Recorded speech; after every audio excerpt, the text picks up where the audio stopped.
मित्रों, एक चिड़िया के 3 प्रश्न। पहला, कौन सा व्यक्ति पीछे रह जाता है? और दूसरा प्रश्न, संसार में सबसे ज्यादा महत्व किसका है? और तीसरा प्रश्न, किसको कामधेनु कहा गया है? जय श्री कृष्ण दोस्तों, स्वागत है एक बार फिर से हमारे दर्पण ज्ञान गीता में आप सभी मित्रों का। मित्रों, ये प्रसंग बहुत ही ज्ञानवर्धक है, इसीलिए इस प्रसंग को पूरा सुने। मित्रों, एक राज्य में बहुदक नाम के राजा राज करते थे। वो बहुत ही धर्मात्मा एवं दानी था और उसके दरबार में ज्ञानी एवं महान पुरुष आते थे। मित्रों, एक समय ऐसा आया, राजा शिकार खेलने के कारण एक जंगल में भटक गया और जंगल में उसके सभी साथी बिछड़ गए। बहुत ही तेज धूप होने के कारण राजा को बहुत ही जोरों की प्यास लगने लगी और राजा का प्यास के कारण गला सूखा जा रहा था। तभी राजा ने इधर उधर देखा तो राजा को पास में एक सरोवर दिखाई दिया और सरोवर को देख राजा का मन शांत हुआ।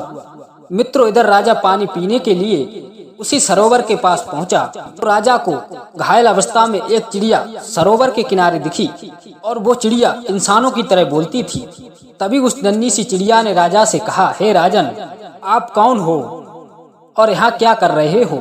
तभी उस चिड़िया की बातों को सुनकर राजा आश्चर्य में हो गया कि ये चिड़िया तो मनुष्यों की तरह बोल रही है।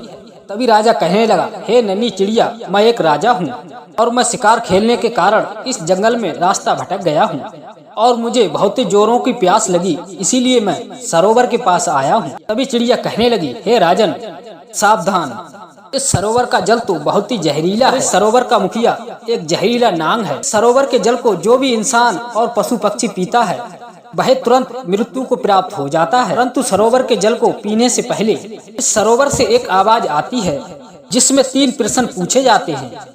उन प्रश्नों के उत्तर देने के बाद जो भी व्यक्ति इसके जल को पीता है उसे इस जल के जहर का असर नहीं होता। और हे राजन, मैंने उन तीनों प्रश्नों पर ध्यान नहीं दिया, इसीलिए मेरी ये दुर्दशा हुई है। और हे राजन, अब मेरी सांसें थम रही हैं। 3 प्रश्नों के बारे में तुम जान लो। तो पहला प्रश्न है, कौन सा व्यक्ति अपने जीवन में पीछे रह जाता है? और दूसरा प्रश्न है, सबसे ज्यादा महत्व किसका है? और मेरा तीसरा प्रश्न है कि किसको कामधेनु कहा गया है? इतना कहकर चिड़िया मृत्यु को प्राप्त हो गई और राजा बहुत ही बुद्धिमान एवं चालाक था, क्योंकि राजा के राज दरबार में ज्ञानी पुरुष आते थे और उस राजा ने ज्ञानी एवं विद्वानों से बहुत कुछ प्राप्त किया था।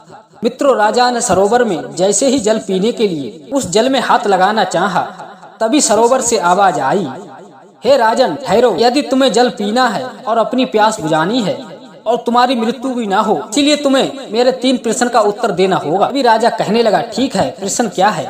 मित्रों, जो राजा ने प्रश्नों का उत्तर दिया वो आज के समय में बहुत ही लाभदायक है और हर एक इंसान को इन बातों को ध्यान से सुनना चाहिए और अपने जीवन में उतार लेना चाहिए।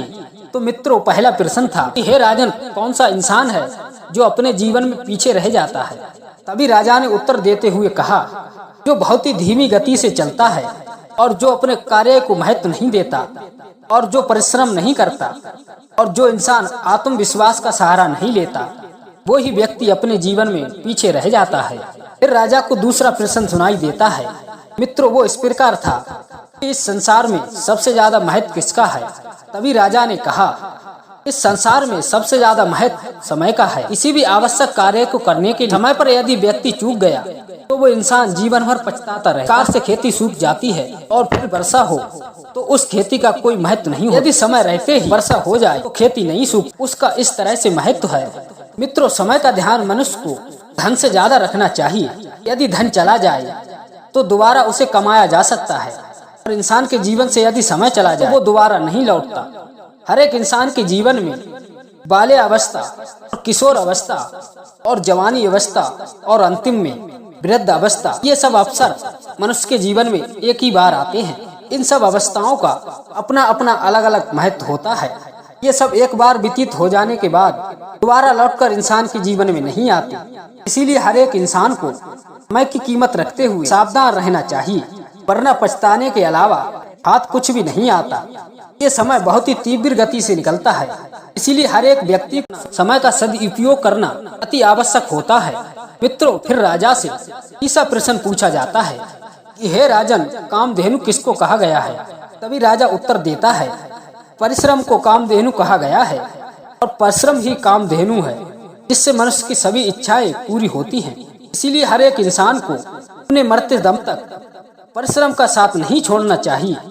जो परिश्रमी व्यक्ति हैं वो स्वाभिमानी होते हैं और वो लोग भाग्य के भरोसे नहीं रहते, वो अपना भाग्य स्वयं बनाते हैं। परिश्रमी इंसान समय से नहीं घबराता, उसमें आत्मविश्वास होता है, उसमें संकटों को झेलने के लिए शक्ति होती है। इसीलिए हर एक मनुष्य को परिश्रमी व्यक्ति बनना चाहिए। और राजा ने जैसे ही सवाल का जवाब दिया वैसे ही एक नाग प्रकट हुआ और राजा से कहने लगा, हे राजन, मैं तुमसे प्रसन्न हुआ। अब तुम जल पी सकते हो और अपनी प्यास बुझा सकते हो। तुम्हें विष का असर जरा सा भी नहीं होगा। तो मित्रों, आशा करते हैं इस कहानी के माध्यम से बहुत कुछ सीखा होगा। तो मित्रों, हम ऐसी ही ज्ञानवर्धक कहानी लाते रहते हैं अपने इस चैनल के माध्यम। मित्रों, मिलते हैं और ऐसी किसी ज्ञानवर्धक कहानी के साथ। तब तक के लिए जय श्री कृष्ण, जय श्री राधे।